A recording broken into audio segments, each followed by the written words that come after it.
nós sabemos, normalmente nós trabalhamos com isso, a chamada inconstitucionalidade por ação. Quando o legislador ordinário, até mesmo o administrador público, acaba editando uma norma incompatível materialmente ou formalmente com o texto constitucional. Bom, só que principalmente a partir da Constituição de 88, por influência do direito constitucional português, nós também passamos a encontrar na nosso dia a dia, na realidade social, a possibilidade de uma inconstitucionalidade por omissão. Inconstitucionalidade por omissão.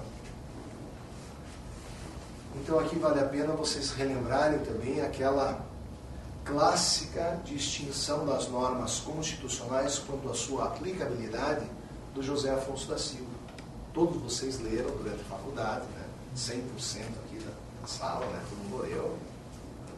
Eu gosto dos sorrisos de orgulho, com certeza. Né? Então todo mundo leu aquela monografia clássica do José Afonso da Silva, aplicabilidade das normas constitucionais. É questionável muito do que é apresentado ali, é uma teoria, na verdade, mas é o que nós encontramos muitas vezes no texto constitucional.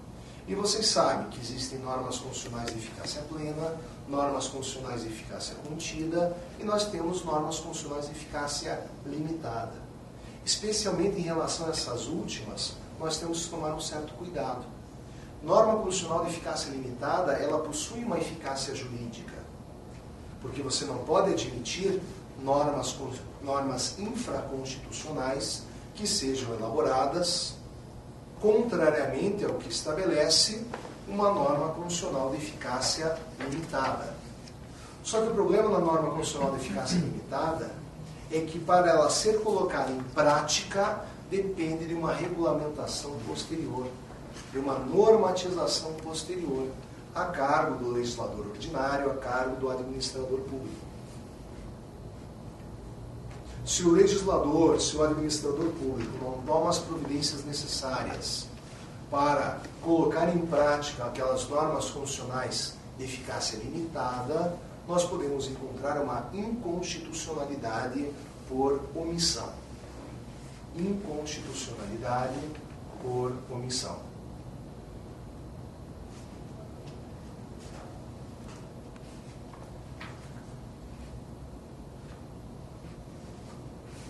Então, para nós completarmos agora o nosso conceito de controle de constitucionalidade, nós podemos partir do seguinte. Controle de constitucionalidade das leis significa verificar a compatibilidade de leis ou atos normativos com a Constituição, mas também significa trazer a máxima eficácia a todos os dispositivos constitucionais. Trazer a máxima eficácia a todos os dispositivos constitucionais. E aqui nós fechamos a nossa ideia de controle de constitucionalidade das leis.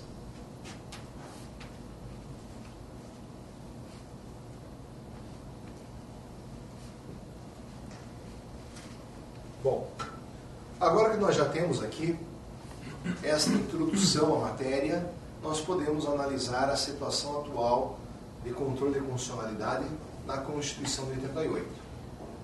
Eu vou apresentar para vocês aqui o quadro atual, como ele se apresenta atualmente. É lógico, muitas questões que eu vou apresentar aqui para vocês são questões polêmicas. Existe divergência na doutrina, existe divergência também na jurisprudência. Eu vou tentar passar para vocês aqui o entendimento tradicional, que também é um entendimento predominante. Sempre que for possível, eu faço um outro comentário falando a respeito de uma outra tendência. Mas principalmente o que nos interessa é o entendimento tradicional. Tem muita coisa que eu vou falar aqui para vocês que eu necessariamente não acredito. Mas é o entendimento predominante, é aquele que pode ser cobrado em prova. Eu acredito que não será cobrado, porque por mais que seja uma prova discursiva, muitos falam prova subjetiva, responder questões, elaborar peças, eles têm um gabarito oficial que eles têm que seguir.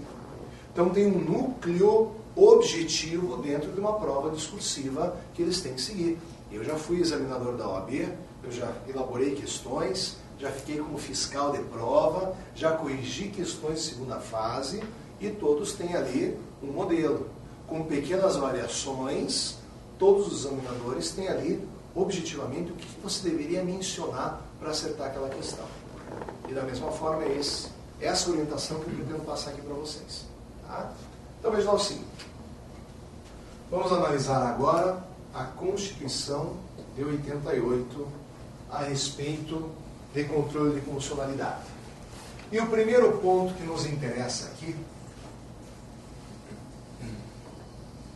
ao mesmo tempo que nós vamos apresentando aqui a situação atual de controle de constitucionalidade, nós vamos relembrando as classificações a respeito dos diversos tipos de controle. Tá? Então aqui é o seguinte, primeira classificação que nos interessa é quanto ao órgão que efetua o controle de constitucionalidade. Órgão que efetua o controle de constitucionalidade. Nós temos em alguns países, como na França, onde existe um órgão político que realiza controle de constitucionalidade das leis. Órgão político que realiza controle de constitucionalidade das leis. O que nós podemos entender como órgão político? Aqui já vai também uma diferença que nós encontramos na doutrina. Órgão político é um órgão que não faz parte do Poder Judiciário? Ou será que órgão político é um órgão que não faz parte de nenhum dos poderes tradicionais que nós encontramos? Essa é uma questão que se apresenta. Pouco provável que eles vão esmiuçar isso mesmo na prova discursiva. Agora vamos entender, por exemplo, na França tem um Conselho Constitucional, na Constituição Francesa de 1958, que é um órgão político que faz uma análise da constitucionalidade de leis e atos normativos. Então, na França, nós temos um controle político. Agora, outros países, principalmente aqueles países de origem anglo-saxã, nós podemos encontrar ali, principalmente, um chamado controle judicial ou controle jurisdicional de constitucionalidade das leis. Quando é um órgão do Poder Judiciário que faz a análise da compatibilidade de lei ou ato normativo frente à Constituição. É o que nós encontramos, por exemplo, nos Estados Unidos. Então, lá nos Estados Unidos, nós temos um controle judicial realizado por órgãos do Poder Judiciário. E temos alguns países que têm um chamado controle misto. Dependendo da lei, um órgão político ou um órgão judiciário acaba analisando a sua validade, a sua constitucionalidade.